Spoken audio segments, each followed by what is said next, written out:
J'ai lancé.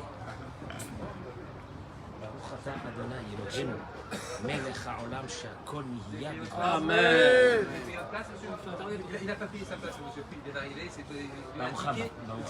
carte de membre. Patrick Lévy s'est excusé parce qu'il doit amener sa fille à l'école. Qui? Patrick Lévy, c'est pour ça qu'il Ah, qui? Parce qu'il est parti. Giorgio, il reste. Alors, Bezrat Hashem, Ubishoato, Beshem Hashem Naaseh Venatzliach, Amen, Ken Yeratzon. On commence très rapidement pour la réforme Allez, la réforme Shelema. Joël Teila Batodet. Lise Noémie Bat Julie Frecha. Monique Esther Batodet. Marlène Belaïch. Victor Ayouch Ben Odet. Moshe Ben Odet. Gedalia Ben Fradji. Et tous les noms qui m'ont été envoyés, que j'ai cités ce matin, ils sont avec nous pour la réfoua chez les mains, comme envoyé dans les réseaux, pour la réfoua chez les mains de tous les malades en Israël. Sarah Bat Louise. Sarah Colette Bat Louise, pardon.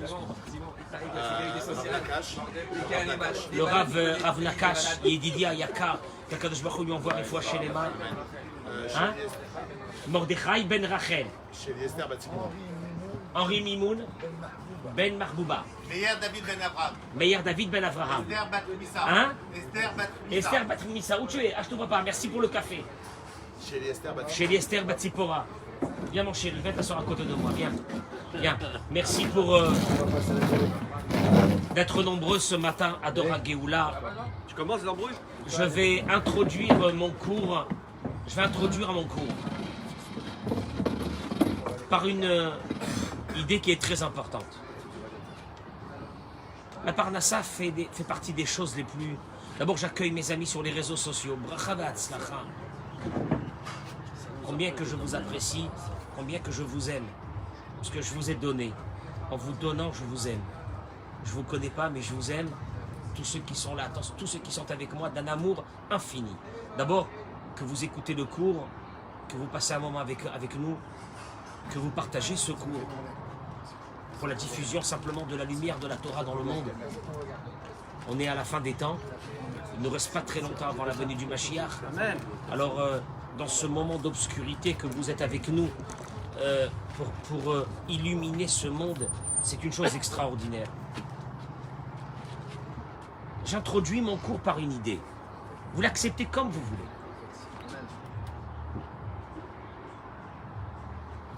Mais elle est très importante.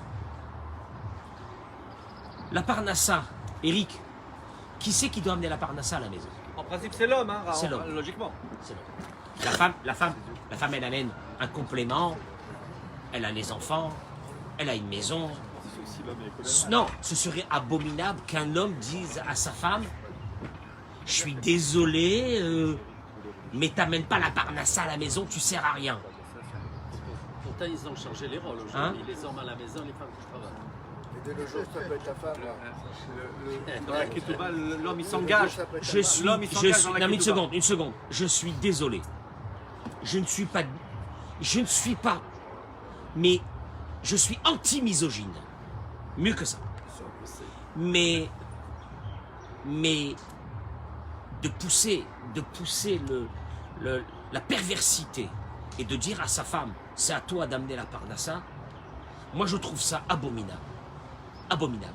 Oui, mais alors sûrement que vous êtes partie de l'ancienne génération. Parce que la nouvelle génération... Non mais une seconde. N'inversons pas les rôles. C'est pas nous qui tombons enceintes, et c'est pas nous qui amenons des enfants et qui éduquons et qui élevons ces enfants. Alors on va pas rajouter l'obligation à la femme. Si la femme elle va travailler, très bien. Si la femme elle amène une Parnassa, c'est très bien. Mais le méfarnès, celui qui doit subvenir aux besoins de la maison, c'est l'homme. Enfin, ça, il faut que ça soit clair.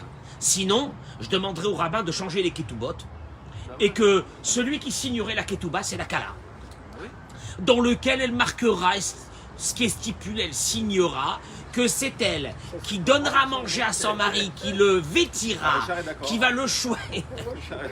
Ils sont d'accord. C'est affreux. Mais c'est affreux. Et ils sont d'accord. Et ils disent: il faudrait peut-être changer la religion. Regardez-moi ça, quelle horreur. Chez Adam, Parce qu'on va aller vers une idée exceptionnelle, grandiose. Quand un homme, Mechabed et Ishto, il honore son épouse. Pardon, ou l'homme Mechabed et Ishto. Excusez-moi. Il n'honore pas son épouse. Ou Soger et Atsino, chez Darko Bahashefa Shelo. Il ferme son tuyau. Et vous allez le voir pourquoi. C'est énorme ce que je vais dire ce matin. Il ferme son tuyau de la Parnassa. Quand un homme a une attitude vis-à-vis de son épouse qui n'est pas une attitude de respect, d'honneur, il ferme son tuyau de Parnassa. Qui Aïcha Makpida.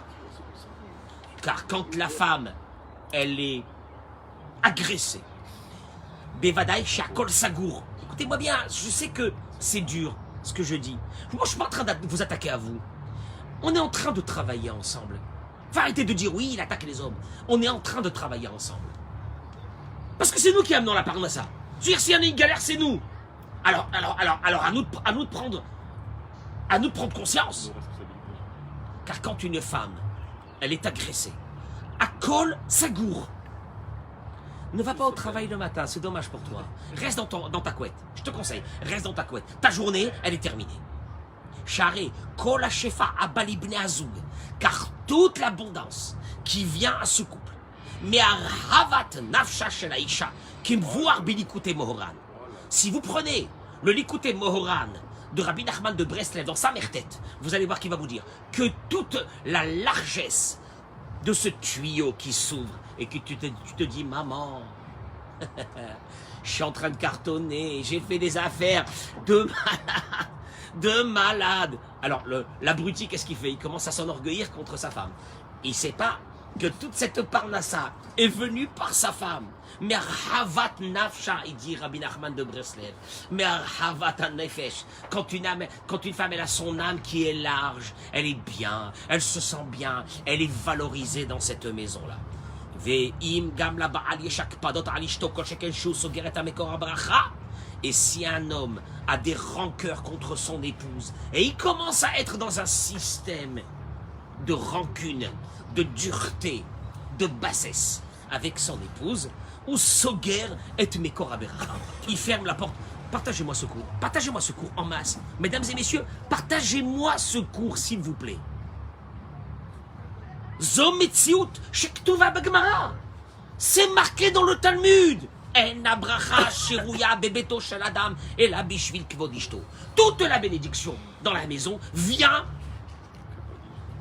par le kavod. Ouais, le kavod, c'est moi qui amène la parole. Qu'est-ce qu'elle fait, elle? Elle fait rien, elle sert à rien. Non, et le type, il va investir dans le bitcoin, il va s'énerver avec sa femme, il va faire tomber le bitcoin pour tout le monde. Je sais même pas ce que c'est le bitcoin, il parle du bitcoin ici. Attention, il te dit le Rav. Là, on parle de quelqu'un qui a une rancune envers son épouse qui est légitime. Et c'est sur ça qu'il va morfler. Mais si son attitude désagréable, méchante envers son épouse n'est pas légitimisée, alors là, Shemerachem, ce qui va bien. Et pourquoi? Moi, je me suis posé toujours la question, Lama, qu'est-ce qu'elle a, elle? Qu'est-ce qu'elle a? Pourquoi toujours c'est nous? Pourquoi c'est nous toujours qui trinquons les hommes? Qu'est-ce qu'on a fait, nous, au bon Dieu, pour que ces femmes-là, elles vont nous fermer nos tuyaux? Vous allez voir, une chose... Je vais aller avec vous jusqu'à la fin de l'histoire. Ça se passera pas comme ça. Non, parce qu'en plus, c'est moi qui fais, c'est moi qui donne, c'est moi qui est toujours là en train de faire pour elle. Je lui fais, et tout le temps c'est moi qui dois lui faire, etc. Pourquoi encore il faut lui faire du respect? Et si je lui fais pas du respect, je vais le payer dans ma parnassa, la mamakara. Eh ben, messieurs, ça c'est écrit noir sur blanc dans la paracha de cette semaine. Comment? Regardez-moi bien. Les frères de Yosef viennent de se rendre compte que Yosef, c'est Yosef. Ils vont devenir fous. La honte, le Midrash dit que par Hanishmatam, leur âme s'est envolée de la honte qu'ils ont eue de ce qu'ils ont fait. Et voilà que Yosef leur dit, pour les calmer, Verata, et maintenant, Il aura dit comme ça. Regardez, regardez. Il aura dit Geshuna Elai. Eric, approchez-vous de moi, il aura dit. Rachi ramène les paroles du Midrash. Il les a vus que ses frères avaient honte. Kara lahem belashon raka. Il va commencer à leur parler avec de façon douce, vetachanonim, en les suppliant. Et il leur montra, etc. Et là, tu te dis donc qu'il va sûrement leur dire de belles paroles, puisque maintenant, il veut les rapprocher, il veut les consoler, il veut leur enlever la honte qu'ils avaient. Et qu'est-ce qu'il leur dit d'un seul coup? Ve'ata, et maintenant, al te'atzevou, ne soyez pas tristes, et ne soyez pas en colère. Ki mechartem hoti hena, car vous m'avez vendu. Et là, nos sages sursautent. Est-ce que c'est comme ça quand tu veux calmer quelqu'un que tu lui dis? Par exemple, tu prêtes ta voiture à quelqu'un. Il arrive et après une demi-heure, il te dit, ah, regarde, je vais je sais pas, j'ai pas vu le poteau. Une bagnole à 500 000. J'ai pas vu le poteau, machin. Et toi, tu commences, écoutez-moi bien, tu commences à lui dire, c'est pas grave, kapara ta'avonot, t'es une pourriture. Je vais te tuer. C'est comme ça. Tu commences à lui dire, mais c'est pas grave, kapara, mais t'es une pourriture. Mais tu peux pas dire des... Quand tu consoles, C'est incompatible. c'est incompatible. Il est en train de les consoler, qu'est-ce qu'il leur dit? Mais Mouti, vous m'avez vendu. C'est pas grave. Ça marche pas. C'est pas un langage qu'on dit quand on veut calmer quelqu'un, de lui rappeler ce qu'il a fait. Tu me suis ou non dans l'idée? L'un de nos grands maîtres, le Rosh Yeshiva de Torah Or, il disait la chose suivante, Rab Zeidel Epstein disait comme ça. C'est énorme, quand tu dis ça, c'est l'oyafé. C'est l'oyafé ce qu'on fait nous dans notre vie. Yosef Amar Milimelu, écoutez-moi bien, il a dit ces mots. Mishum shebeli bokinen tamid akaratatov atsuma elehem. Il avait une reconnaissance de bien. Il avait une akaratatov énorme qui l'ont vendu. Shechen, la mot, shishlichou labo, bien sûr qu'ils l'ont vendu, etc. Machenira ya besha'ato davar nora, ce qui, au moment où ça a été fait, ça aurait pu être perçu comme quelque chose de monstrueux. Oulam, besofo shel davar, altamunachat bazé atsala. Tova. Il leur dit, Yosef, écoutez-moi bien. Vous avez voulu vous débarrasser de moi. Vous m'avez vendu. Mais moi, je voudrais vous dire, cette action, elle était belle. Parce que merci pour cette action que vous m'avez vendue. Tu entends ça? Pourquoi? Parce que de ça est sorti du bien. Vous avez voulu vous débarrasser de moi, je le sais. Mais en vous débarrassant de moi, vous m'avez élevé à un firmament que jamais j'aurais pu arriver si vous ne m'aviez pas vendu. Je dois vous remercier de m'avoir vendu. Tu entends ça? Ça, c'est la Torah. Ça, c'est la Torah. Ça, c'est Dieu. Ça, c'est la Torah. Quand vous connaissez l'histoire qui est marquée dans Masechet Ta'anit, la Gemara ramène... Est-ce qu'on va rentrer dans ça? Oui, parce que nous, on se dit, mais nous, on fait. Mais nous, on fait. Mais nous, on fait. Nous, on fait pas. On fait assez dans cette maison-là. En plus, tu veux que moi, j'ai la reconnaissance du bien après tout ce que je fais, moi, dans cette maison. En plus, tout ce que je fais, c'est pour elle. Et vous allez voir. Vous allez voir le concept de Hakarat Hatov dans la Torah. Qu'est-ce que ça veut dire? La Gemara dans Masechet Ta'anit ramène que Nahum Ish Gamzu a été envoyé par la communauté pour calmer César, parce qu'il était en train de devenir fou et de faire des décrets contre Israël, qui était sous sa tutelle. Et ils l'ont envoyé avec une malle remplie de pièces d'or et de diamants et de pierres précieuses. La Gemara raconte, il arrive à l'hôtel pendant son voyage, et la nuit, les propriétaires de l'hôtel, de cette auberge, le mari et la femme, ont vidé la malle, ils lui ont tout pris pendant qu'il dormait, et ils lui ont rempli de sable. Chivrin, la camarade dit, quand il a vu ça, Nahum Ish Gamzu, il s'est fait avoir. Il ouvre sa malle, qu'est-ce qu'il y a?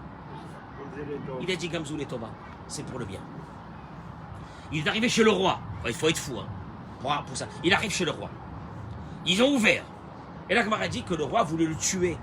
Donc, les Juifs m'amènent une malle remplie de cailloux. Il se moque de moi. C'est des malades, c'est des fous.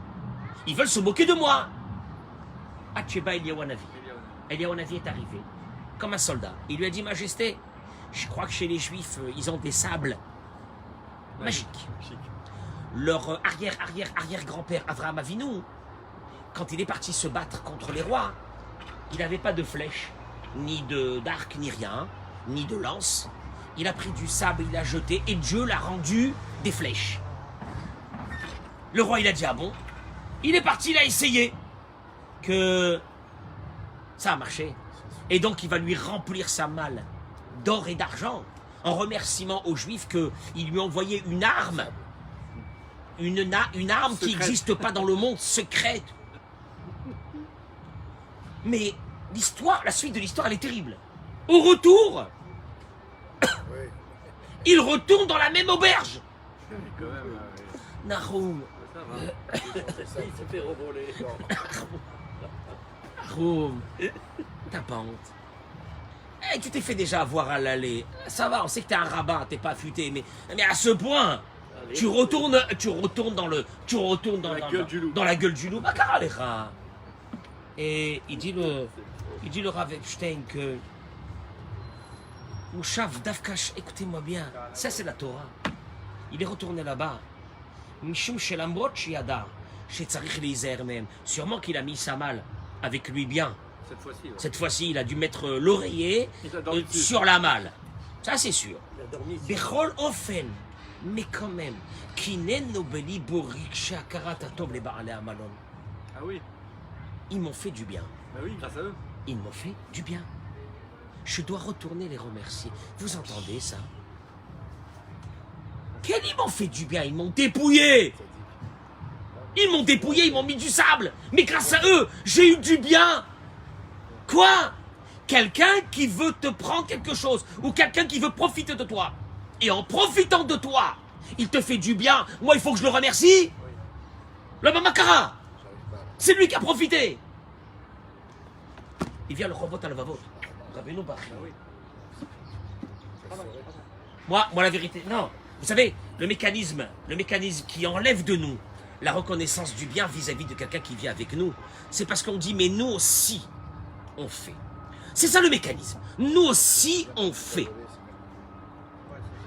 Quand un enfant, il va te dire, je ne veux plus, je n'ai aucune reconnaissance du bien envers mes parents, parce que moi aussi, je les ai aidés. Parce que moi aussi, je l'aurais fait.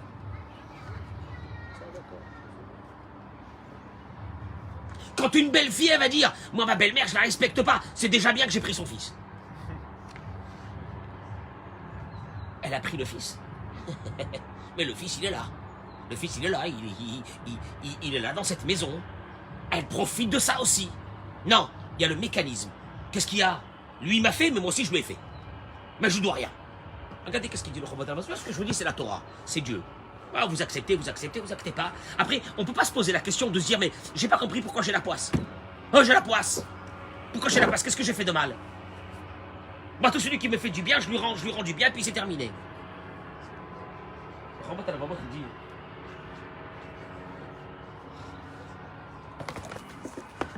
Je termine avec ça. Il suffit de réfléchir. Je vous le prends directement en français.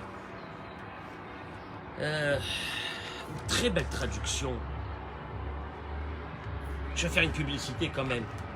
Parce que Rabbeinu Bachie, Ibn Pakuda, l'un de nos grands maîtres au Moyen-Âge, c'est un livre qui était difficile à traduire. Il a été traduit, les vers, voilà. Le traité des devoirs du cœur. C'est énorme. C'est énorme, c'est la Torah. C'est la Torah, ça c'est la Torah. Ça. Il dit comme ça. Je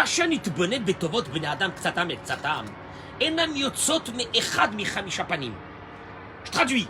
Il suffit de réfléchir sur les bienfaits que les hommes accordent les uns aux autres pour se rendre compte qu'ils se répartissent en 5 catégories. Rabbeinu Bachie dit, les relations humaines se répartissent en 5 parties. Première, Tovat ha'av alaben. Vous allez le voir. Les bienfaits qu'un père fait, les parents font au fils. Tovat ha'adon al avdo. À l'époque, ils avaient des serviteurs. le bienfait que fait le maître à son serviteur. Troisième, Tovat Ha'ashir El Arash, les bienfaits que fait le riche aux pauvres. Quatrième, Tofat Bene Adam Ktsatam Liktsatam, des bienfaits que se prodiguent les hommes entre eux. Entre toi et moi, t'es pas pauvre, je suis pas pauvre, on se rend service. Cinquième, Tovat Achalash Achazak El Achalash, le bienfait que fait le fort, celui qui a des pouvoirs, vers quelqu'un qui est malheureux, qui est faible. C'est pas le pauvre, c'est quelqu'un qui est faible. Et là, il te dit,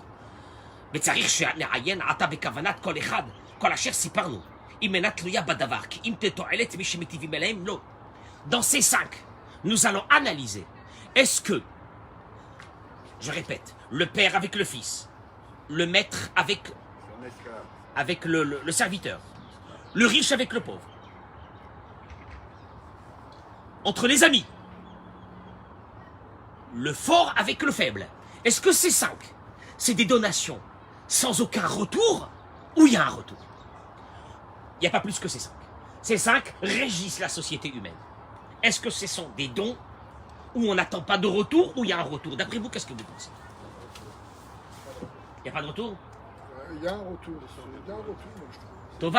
Tovat ha'av al beno, il te dit excusez-moi. Il est évident que lorsque le père fait du bien à son fils, son intention est de s'aider lui-même. Car le fils fait partie du père. Quand je fais à mon fils, je me fais à moi. Je me fais du bien. Ah non, je me fais du kiff. Ah, je me fais du kiff. Et vous vous rendez compte que je suis parti, mais mieux que ça, les enfants et les petits-enfants, vous vous rendez compte que je suis parti la veille de Hanouka, 2 heures de mon temps, à Toys R Us.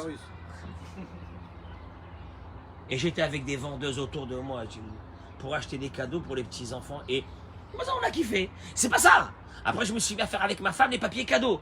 Et le pire, c'est que tous les clients, c'était des Français. Et tout le monde, rave.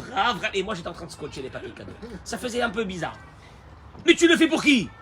C'est tes enfants, c'est tes petits-enfants, c'est toi. Toi-même. Au contraire, tu te fais plaisir. On s'est fait plaisir. C'est ce qu'il te dit. Il est courant de voir un père se soucier davantage de l'alimentation et de l'habillement de son fils que de lui-même. Il le protège contre tout mal. Il lui est facile d'endurer de la peine et du labeur pour le repos de sa progéniture. On va bosser du matin jusqu'au soir comme des ânes. Pour qui? Et on le fait bien. Pour que nos enfants ne manquent rien. De plus, la compassion et la pitié sont des sentiments innés chez le père. Malgré... Alors, je m'arrête ici. Qu'est-ce que le fils il devrait dire à son père? Papa. C'est Papa. normal. Non, c'est pas que c'est normal. Tu t'es fait plaisir. Et la preuve, si tu vas aller au fond de cette ignominie, c'est que le fils peut dire au père, tu sais bien que si tu ne m'aurais pas fait, tu aurais souffert. La preuve, les pères qui ne peuvent pas faire. Je fais une parenthèse ici. J'ai rencontré un monsieur hier qui m'a dit, qu'est-ce que je suis content. Il était assis en train de boire un café avec ses enfants. Il m'a dit, Rav, ça fait 6 mois que j'ai pas pu les voir. Elle me l'a interdit.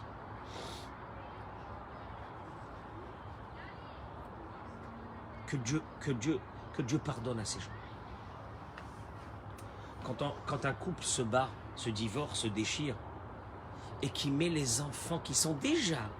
Alors, je suis venu, je les ai vus, les enfants mignons. Miskenim. Qu'est-ce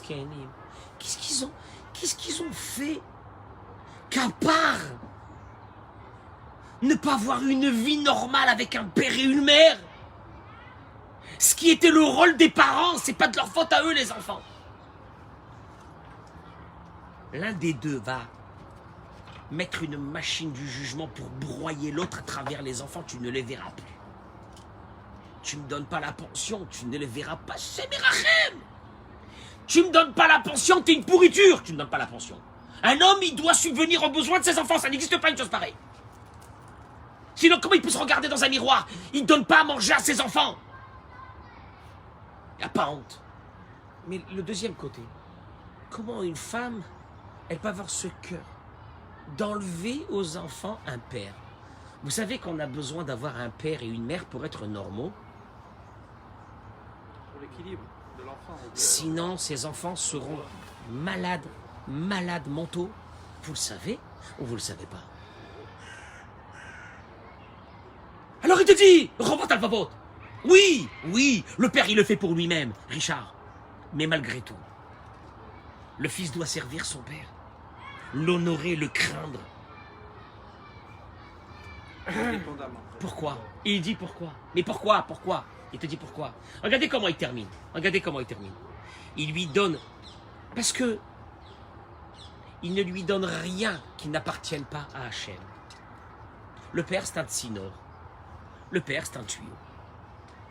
Et tout ce que vient du père vient d'Hachem. Et il n'est qu'un envoyé qui transmet le bien de Dieu à son fils. Traduction du Chovot Halvavot. Allez là, on est là. J'ai une obligation d'honorer le tuyau qui m'a amené cette bonté de Dieu. Tu vois où ça va? Tu vois où ça va? En d'autres mots, tu détruis le tuyau, tu dégrades le tuyau.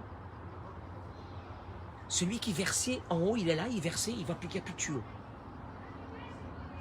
Imagine-toi l'affront, la colère de Dieu.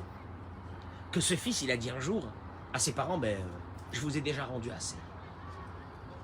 Il a détruit le tuyau. Et le tuyau, c'est un tuyau, non! En haut de ce tuyau, il y avait quelqu'un qui était en train de verser. Tu viens, tu lui coupes le tuyau, tu lui dis dégage. Au fait, l'affront n'est même pas aux parents. C'est Hachem. Elle est Hachem. Tu entends ce qu'il dit, les mots du Chovot Halvavot? Il va expliquer ça. Un serviteur, un maître avec un serviteur. Tout l'intérêt au maître de choyer son serviteur parce qu'il va lui apporter des revenus. En d'autres mots, un employé, il ne peut pas dire à son patron: hé, qu'est-ce que tu veux toi?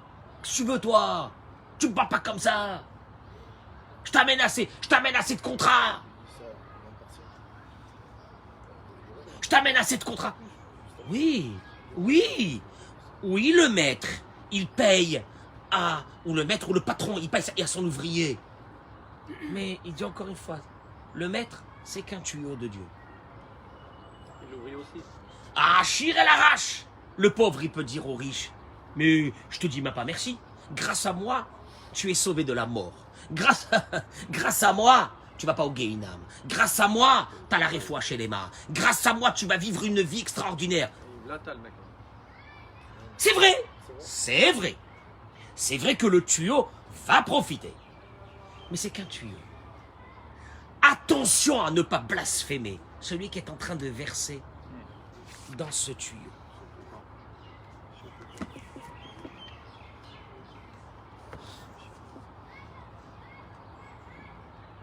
C'est pour cela. En maous yoter. Il n'y a pas plus haï. Il n'y a pas plus haï chez Dieu. Adam Kfouy Tova. Quelqu'un qui n'est jamais content de rien. Tout ce qu'on lui fait, il n'est jamais content. Il n'est jamais content. Il s'émerveille devant rien. Tout lui est dû. La Gemara dit: celui qui est ingrat, assur la asot lotova. La prochaine fois quand il vient, tu lui dis non, dégage. Dégage. Dégage. Il faut que tu apprennes à être à Karatatov. Dégage. Va-t'en d'ici. Tu crois que tout est dû. Adam shelo mikir betovot, she'osim imo abriot, ou kofer betovato shelavo. Puisque vous tous, vous êtes des tuyaux de Dieu que vous amenez. Si moi, je dis que ce que vous faites, c'est rien, c'est que j'ai dit que le pauvre Hachem, qui était en train de verser dans ces tuyaux, qu'est-ce que je vous ai dit ce matin, Eric, avant de commencer le cours? Que s'il y a tous ces cours de Torah, c'est grâce à vous. Je le répète tous les matins, c'est grâce à eux. Si eux, ils n'étaient pas là, moi, qu'est-ce que je fais, moi, tous les matins? Je rentre, j'étudie ma Gemara, qu'est-ce que je fais? Je donnerai un cours une fois par semaine. C'est grâce à vous. C'est grâce à vous qu'on arrive à 4 millions de vues. Qui veut dire 4 millions. Peut-être même 2 minutes. 1 minute par vue, 1 minute. 2 minutes. 8 millions. 4 minutes. 16 millions de minutes. Traduction, c'est des vies entières d'un homme. De personnes qui ont écouté des paroles de Torah. C'est grâce à vous. Vous êtes des tzinorot d'Akadosh Baruch Hu, parce que Dieu voulait envoyer la Torah dans les réseaux. Qu'est-ce qu'il a fait? Il vous a mis là pour que vous êtes les tuyaux de sa bénédiction, pour que moi je puisse le faire. Et si moi je dis, mais je m'en fiche que vous êtes là ou non, qu'est-ce que je suis en train de dire? Je suis en train de dire que lui, ce qu'il est en train de faire, ce qu'il était en train de verser, je m'en fiche de lui. C'est une attaque frontale. C'est une attaque frontale sur Dieu, vous comprenez ou non? On aura fait ailleurs.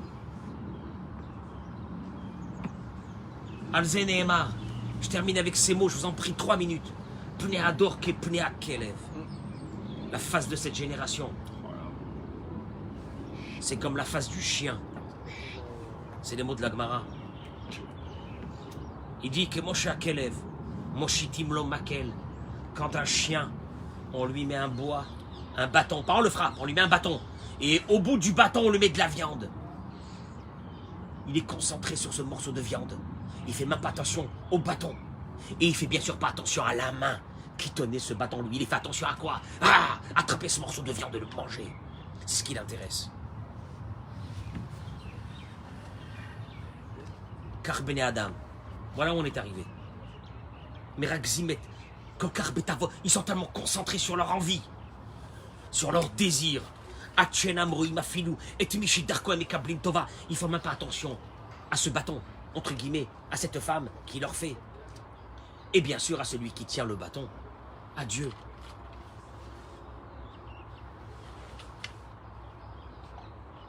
Et ce qui est abominable, c'est qu'il dit le Rav, tu retournes à la faute d'Adam Arishon. Quand Dieu lui a dit, pourquoi tu as mangé le fruit? Il lui a dit, c'est cette femme que tu m'as donnée. C'est elle, cette prise de tête, cette femme-là. C'est elle. Elle nous saoule du matin. C'est elle, voilà, elle, tu m'as donné. Akadosh Baruch Hu, il a dit, fouille Tova. Espèce d'ingrat. Cette femme que je t'ai donnée, elle va te donner des enfants. Elle va s'occuper de petites bayesh lecha. Petite bayesh lecha. Ouais, mais moi aussi je fais. Il t'a dit, Rabbeinu Bachir, c'est pas parce que toi tu as un profit, ou parce que toi tu fais aussi, que tu dois dénigrer le tuyau de Dieu et l'enlever. Mais ça n'a aucun rapport. C'est ce qu'il leur a dit. Yosef, il leur a dit. Vous m'avez vendu. Vous l'avez fait pour votre intérêt, mais vous avez été le tuyau de Dieu. Akaratatov vis-à-vis du tuyau de Dieu. Vous avez été la main de Dieu.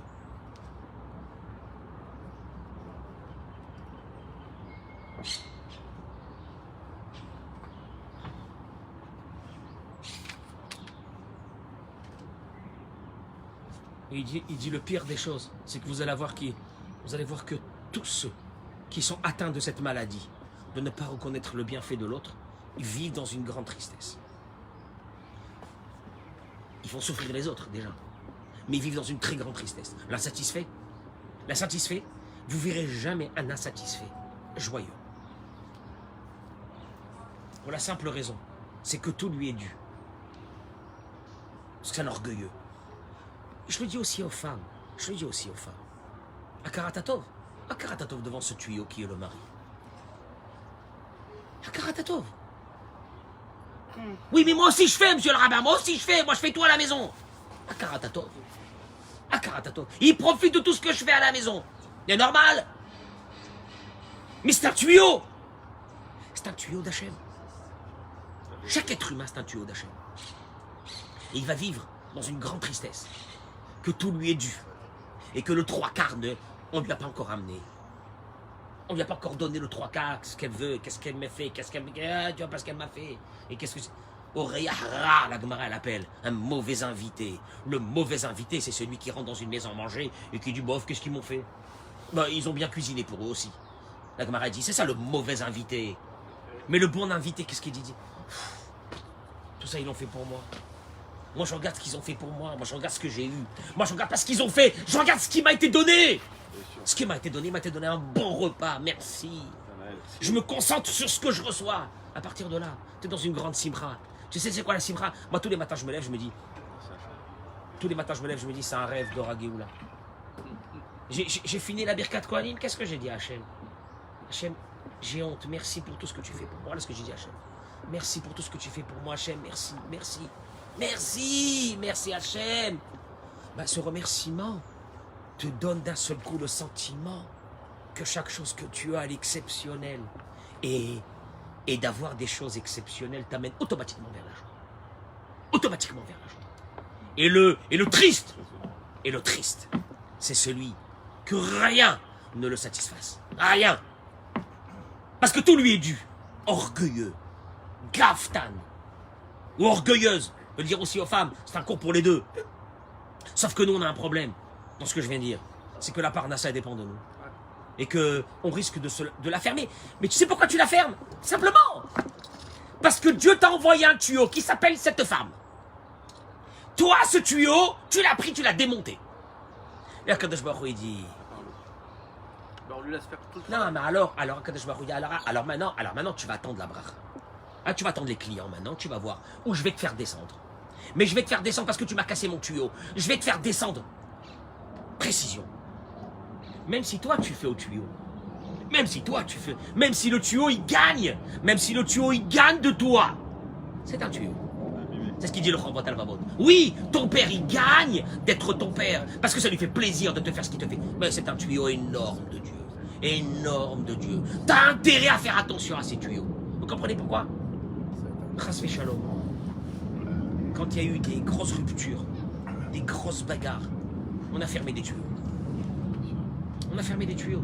On ravait Ayom. Donc, quand je vois quelqu'un, c'est un tuyau pour moi. C'est un tuyau, il m'amène un sourire, il m'amène une parole, il m'amène quelque chose, c'est un tuyau. De qui? De qui? Un tuyau de qui? De Boré Olam, d'Hachem. Tu vois la dimension? Je vous remercie. Bravo. Bravo.